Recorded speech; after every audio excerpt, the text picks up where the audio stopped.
A descoberta da vala clandestina de perus no cemitério Dom Bosco, na zona norte de São Paulo. No local foram encontrados mais de 1.000 restos mortais, Todos sem identificação. Algumas vítimas da ditadura Nós militar. criamos o CAAF, que é o Centro de Antropologia Forense. A ossada de um dos criminosos de guerra mais procurados. E o mundo só descobriu a morte dele quando o corpo foi exumado por peritos brasileiros. Veio à conclusão, a ossada era mesmo de Mengele. Como identificar uma pessoa utilizando as técnicas da antropologia forense? Bom, a antropologia forense, ela faz estimativas, né? É a partir dos ossos, características ou tamanho, e aí você tem como saber um pouco sobre sexo, idade, ancestralidade, estatura. A partir dessas estimativas, a gente consegue comparar com aquelas pessoas que estão desaparecidas se há uma equivalência, e a partir de então tentar entender se trata de fato desta pessoa. E aí saber se existe algum trauma, alguma assinatura, por assim dizer, nos ossos, que a gente possa fazer uma identificação com a pessoa que está sendo procurada. Olá, pessoal! Estamos começando o Pode Ser Ciência. Eu sou a Rosângela Martins. E eu, a Juliana Mastrulo. No episódio de hoje, conversamos com a Cláudia Plens, docente do campus Guarulhos. Ela está à frente de um curso de especialização direcionado à ação forense e humanitária. Ela vai responder sobre o que um antropólogo forense faz, os métodos e materiais utilizados para a identificação de pessoas, a diferença entre antropólogo e arqueólogo forense. Antropologia forense. Este é o nosso tema de hoje. Está começando o Pode Ser Ciência, podcast de divulgação científica da Unifesp. Professora, seja bem-vinda ao Pode Ser Ciência. Eu gostaria que você comentasse um pouco sobre a sua trajetória, sua formação profissional, seus estudos aqui na Unifesp. Eu sou bacharel em arqueologia, mestre e doutora em arqueologia também pela USP. Entrei logo depois que me doutorei na Unifesp, a minha disciplina é arqueologia histórica, né, uma arqueologia de um período mais recente, desde o período colonial até os dias atuais. Em 2014, a reitoria abriu o Centro de Antropologia e Arqueologia Forense, e eu fui membro fundadora deste centro, o CAAF. E a partir deste CAAF, a gente recebeu, então, um primeiro projeto, que é o Grupo Trabalho Perus, onde se procura os desaparecidos políticos, né, da Vala de Perus. E lá eu conheci e entendi que a antropologia forense não tem uma formação no Brasil. Então, eu abri um curso de especialização em antropologia forense e direitos humanos. A gente vai começar aqui falando sobre os nossos seguidores no Instagram, né? A gente colocou uma caixinha de pergunta e fez a seguinte pergunta: o que você acha que o antropólogo forense faz? A Jéssica Cardoso diz: não sei, quero muito saber. A Josilene diz: não faço ideia. Então a gente vai saber junto com elas. E tem a Paula Zucchi também, que diz que esse profissional traz a história de volta para nós. É isso mesmo, professor? Bom, o antropólogo forense, né, ele é aquela pessoa que prestou concurso público com a polícia. Eles são os únicos que são oficialmente peritos e são antropólogos forenses. Então, são eles que vão na polícia receber, né, corpos que não conseguem ser identificados de outra maneira e vão, então, a partir dos ossos, tentar identificar essas pessoas. Se faz uma estimativa de sexo, idade, ancestralidade, estatura, e depois tentar ver detalhes que só cada pessoa tem, ou um dentinho torto, ou uma prótese, alguma coisa que possibilite identificar essa pessoa. E a partir disso, então, você pode ver algum trauma que levou à morte, tentar entender o processo que levou, né, à morte dessa pessoa. Então, o antropólogo forense trabalha um pouco nessa área de tentar fazer uma investigação a partir dos ossos, são análises laboratoriais, e a partir de então ele entrega, se identificado, o corpo remanescente ósseo para as famílias poderem fazer os rituais funerários. O Joey Souza diz que esse profissional estuda sobre os seres adultos. A Aline Lima diz que desvenda crimes. A Daiane Conceição disse que o profissional identifica as arcádias ósseas. Ela está certa? Cada um falou um pouquinho do que o antropólogo forense faz, mas eles trabalham com tudo, tanto remanescentes de adultos quanto de crianças, que você precisa fazer identificação. A gente costuma falar muito que o antropólogo forense trabalha com os mortos, mas também trabalha com os vivos, para você poder fazer identificação de pessoas. A gente tem, por exemplo, quando você tem os refugiados em algumas regiões do mundo, você precisa saber saber se a pessoa é maior de idade, se não é, que tipo de registro você vai fazer, porque você tem ossos que vão mostrar mais ou menos o crescimento dessa pessoa, e você vai saber se ela já é uma adulta, se ela é uma criança, quais os direitos legais que este refugiado vai ter ao entrar no país. Então, nesses países, principalmente na Europa, que recebe muito refugiado, a antropologia forense dos vivos é muito utilizado para esses fins legais. E, ademais, eles conseguem, inclusive, a partir das características físicas mesmo, da pele, do tecido mole, fazer identificação em casos de crimes, quem são os criminosos. Então, a partir, às vezes, do desenho do nariz ou de outra característica, pedaço da mão, da orelha, e para tentar fazer essa identificação de quem é o criminoso. Mas como assim, na prática, a gente consegue identificar, por exemplo, que aquela pessoa era uma mulher? Tem um banco de dados que eu vou comparar as características desses ossos, dessa arcada dentária? Nós temos nos ossos humanos características, às vezes em alguns ossos que eles são muito determinantes de ser masculino ou feminino. Por exemplo, a pelvis, né?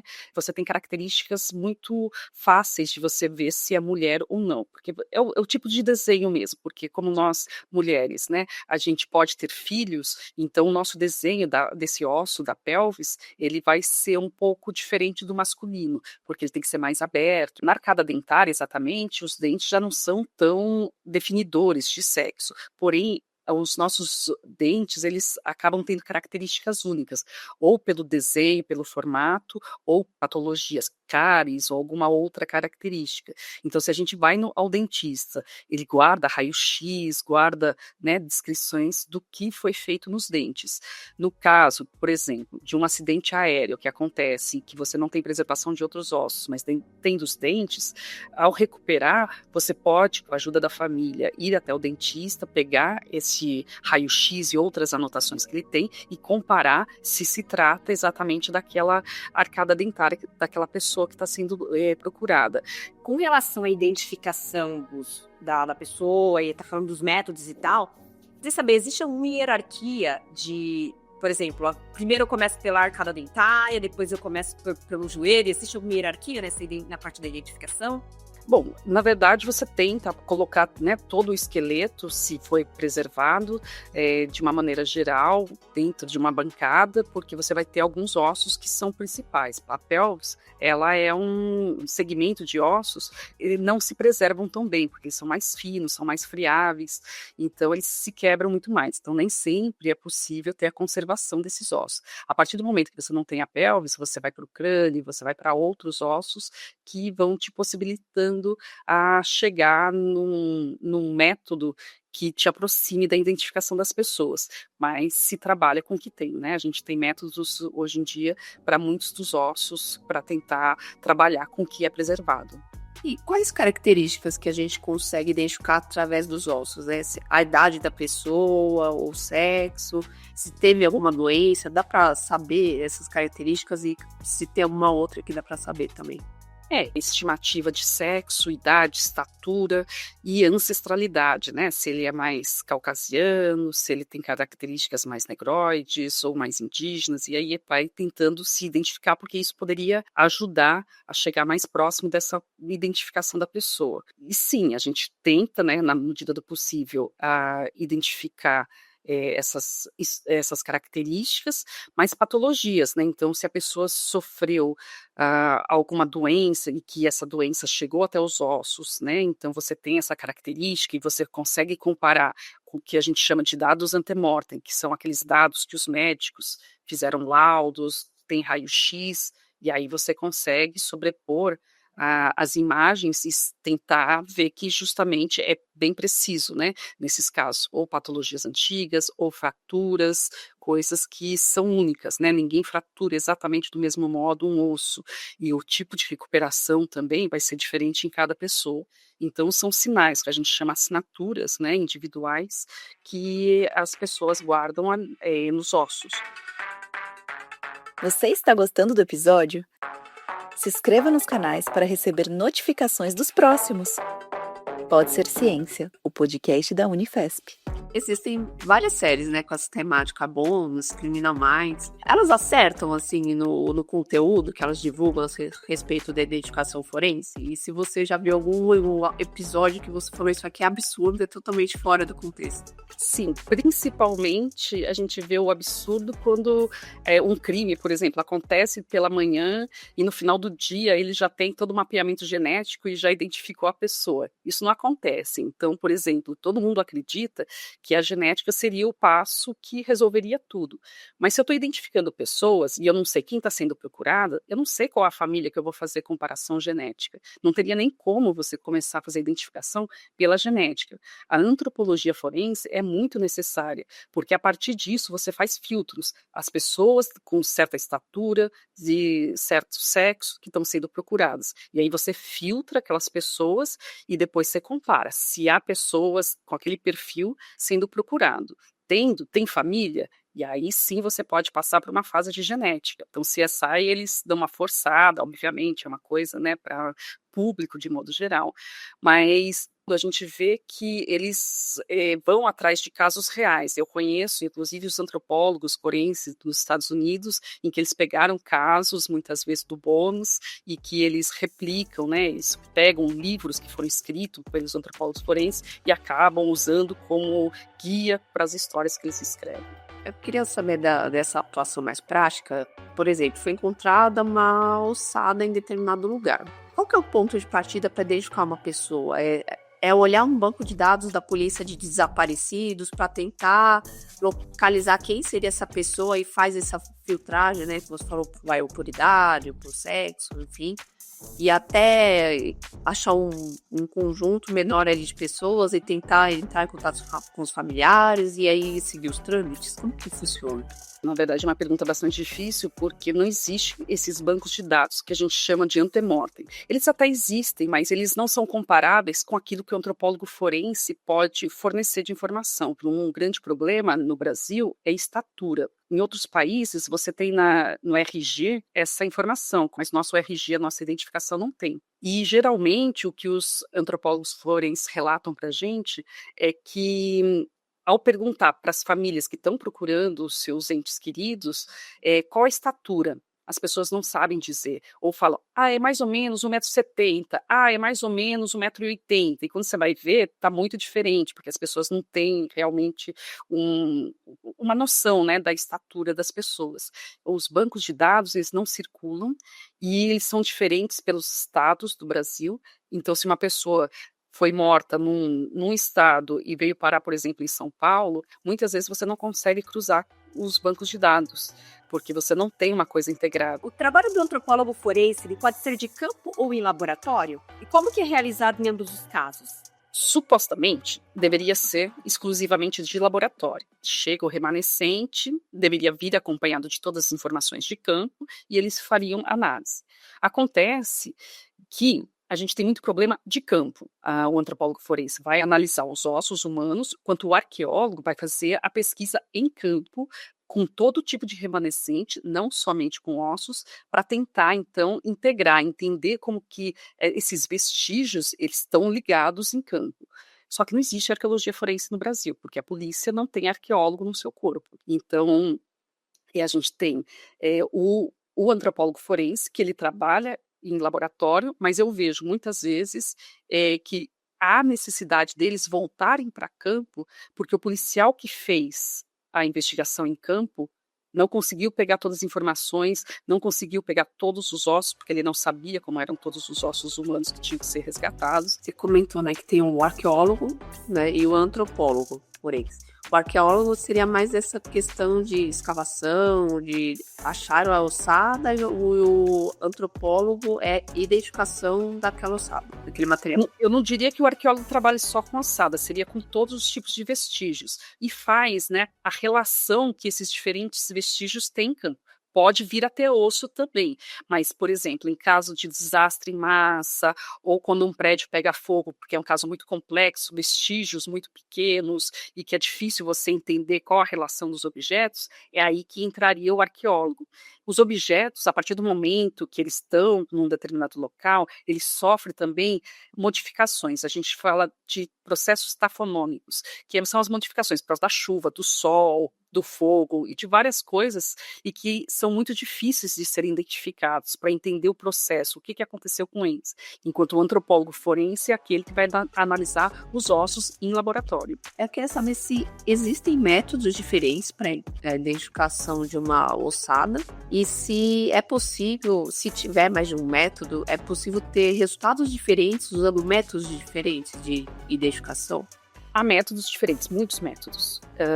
E esses métodos, eles vêm, muitas vezes, de coleções osteológicas, né, de ossos que são mantidos em reserva técnicas, em museus, muitas vezes em países diferentes e, às vezes, coleções arqueológicas, ou seja, muito antigas. Isso é bom porque conseguiu fazer com que a gente tenha desenvolvimento de muitos métodos para crânio, para fêmur, para úmero, ossos de diferentes partes do corpo, só que muitas vezes eles podem ser imprecisos dependendo da população em que está sendo empregada. Como eu faço, eu tenho um projeto de validação de métodos para a gente ver quais os métodos que são mais precisos para a população brasileira, porque a gente tem uma alimentação, tem um comportamento, tem um meio ambiente que faz com que o nosso desenvolvimento biológico seja diferente dos nossos antepassados. Então, a gente precisa cada vez mais calibrar esses métodos. Existem métodos, então, para cada conjunto de ossos que a gente vai poder empregar, diferentes métodos, e que alguns são mais precisos do que os outros. Então, acaba que os protocolos trabalham com mais do que um método para tentar ser mais preciso, porque ele não identifica assim, tem 47 anos, exatamente, vai falar que tem entre 40 e 50 anos, alguns métodos, outros vai falar de 30 a 60, e aí você precisa ir calibrando para chegar mais perto do real. Então você precisa ter vários métodos para você fazer como se fosse filtros e tentar chegar o mais próximo, né, daquilo que, onde todos os métodos eles acabam falando, tá, que essa faixa aqui é a faixa mais precisa. E aí você tem, então, com o que comparar. Pode Ser Ciência, o podcast de divulgação científica da Unifesp. Há diferenças nas técnicas aplicadas se um corpo ele está em estado avançado de decomposição para um outro que não está? Então, se ainda tiver tecido mole e puder ser identificado em alguma medida, ele vai para a medicina legal. É o médico legista que vai trabalhar. Na medida que esse tecido mole não pode mais ser identificado, ele vai para o antropólogo forense. E lá eles vão passar por um processo, né, onde esse tecido mole vai ser removido e só vão ficar os ossos. Então o antropólogo forense só vai trabalhar com os ossos propriamente dito. E quais os materiais de trabalho utilizados por um antropólogo forense? E o uso desses materiais, eles variam de acordo com o estado de decomposição da ossada? Não exatamente o estado de decomposição, mas você vai ter laboratório, você precisa de uma bancada, principalmente, você vai precisar fazer uma limpeza, mesmo que superficial, não se requer uma limpeza muito profunda, porque senão você também pode desgastar o osso, tirar alguma informação muito grande dele, se você lavar com muita força, alguma coisa do tipo. Mas você vai precisar de paquímetros, que é para medir os ossos. São diferentes tipos de paquímetros, né, que a gente tem, às vezes para o crânio, às vezes para outras partes ósseas, mas principalmente isso. E, claro, você vai precisar de diferentes réguas, às vezes colocar, por exemplo, o crânio é um osso que é difícil de você deixar parado, muitas vezes se ele estiver fragmentado, então você vai precisar de colocar almofadinhas, algumas coisas para estabilizar esses ossos, e pequenos apetrechos ali. E você tem uma ficha, um protocolo, onde você já vai preencher as características que são requeridas para cada método.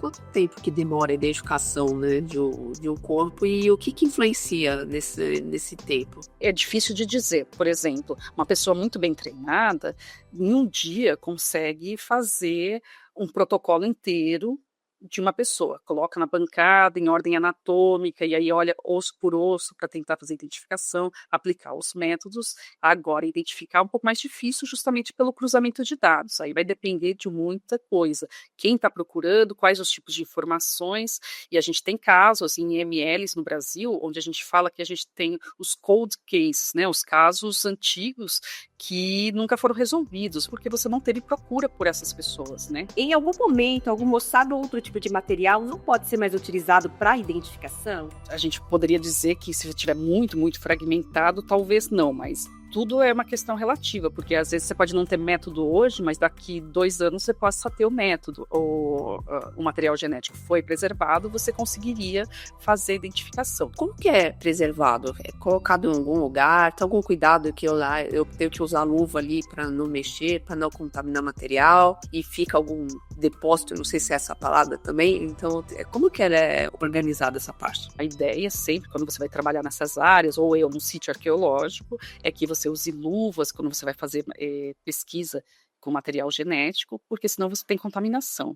E se foi contaminado, porque às vezes além da gente outras pessoas passaram, o ideal é que você faça também a análise genética dessas pessoas que foram envolvidas para você saber que não se trata dela na hora que você tiver o resultado. E aí a gente coleta, muitas vezes vai colocar em alguma embalagem onde você preserva e manda para o laboratório. E aí ele vai para laboratórios genéticos. Dá para identificar animais também? Esse aqui é uma ossada de animal, esse aqui é de uma pessoa. É a primeira coisa que o antropólogo forense deveria fazer, na verdade. Ele vai receber um osso e ele vai ter que identificar. É o osso de gente ou de animal. Se for de gente, fica no laboratório. Se for de animal, não é mais com ele. Aí tem que ir para um outro laboratório. Em um desastre aéreo, você encontra ossos de animais, mas porque esses animais já estavam lá naquela região antes de qualquer coisa acontecer. Então, ele não tem uma importância para a investigação. Agora, caso venha a ser de importância para a investigação, ele vai ser analisado por outro profissional, sim. Por exemplo, eu tô andando por aí, eu acho ali um conjunto de ossos. O que eu faço? Eu tenho que acionar a polícia, e é a polícia que vai ali, e aí ela que aciona os antropólogos. Como que é? Estranho. Tem 2 caminhos. Ou a polícia, porque se for numa área que você fala assim, nossa, deve ter sido um crime, polícia. Ou se você está numa igreja antiga, colonial, e aí de repente aparecem uns ossinhos, aí você liga para o IPHAN, Instituto Patrimônio Histórico e Artístico Nacional, porque daí teria mais interesse arqueológico do que policial. É uma confusão também que existe no Brasil, que as pessoas falam assim, tudo é antropologia forense. Não, tem forense é uma palavra que quer dizer, né, que isso pode ter uma finalidade judicial, ou seja, o crime não prescreveu, alguém pode ser julgado por aquilo. Agora, se for anterior, ele é de interesse histórico ou arqueológico, e aí é o IPHAN que é o responsável. Claro que a gente pode não saber, tá? E não tem como, né, um leigo saber sobre isso. Liga para a polícia vai tentar resolver aquilo ali. Professora, a senhora falou sobre o curso de especialização aqui da Unifesp, né? Então, queria que a senhora falasse mais sobre o curso de Antropologia Forense e Técnicas em Arqueologia aplicadas à ação forense humanitária. É um curso que a gente dá muitas técnicas em Antropologia Forense, e é um curso que ele é bastante procurado por pessoas do Brasil inteiro, porque a gente tem como antropólogos forenses a professora Eugênia Cunha, da Universidade de Coimbra, que é a professora que dá essa disciplina, junto com o professor Douglas Ubelacker, do Smithsonian Institution. Então, são 2 nomes mundiais da antropologia forense. A carga horária é 100 horas aulas, então é um curso bastante denso, onde a gente tem aulas teóricas e práticas com esses professores. Temos outras disciplinas de ciências forenses, eu dou arqueologia forense e assim por diante. Temos uma parte muito boa de direitos humanos,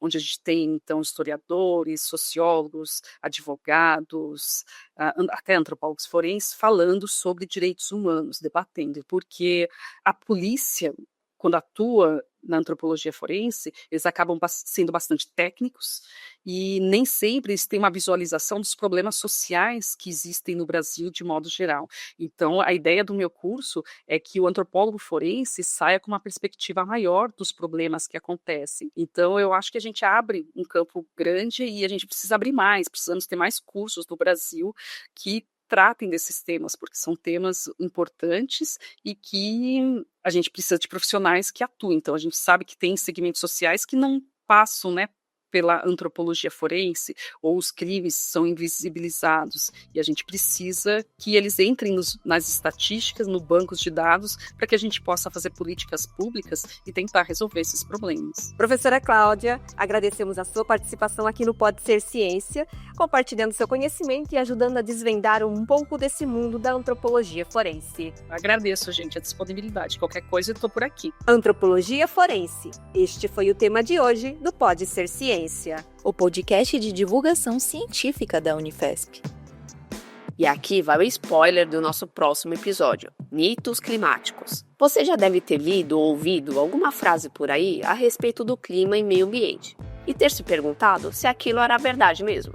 Para tirar essas dúvidas, a gente preparou um episódio desvendando essas afirmações com explicações científicas sobre elas. Não vai perder, né? Até mais! Pode ser ciência. Gostou do episódio? Você pode escutar novamente e compartilhar com as pessoas. Busque Pode Ser Ciência nas plataformas de áudio e no YouTube. youtube.com/unifespoficial. O Pode Ser Ciência é uma realização do Departamento de Comunicação Institucional da Universidade Federal de São Paulo. Eu sou a Rosângela Martins. E eu, a Juliana Mastrullo. Também participaram desta produção Alex Reipert, Jean Silva, Letícia Gualberto, Loiane Villefort e Reinaldo Jimenez. Esse foi o Pode Ser Ciência, o podcast de divulgação científica da Universidade Federal de São Paulo.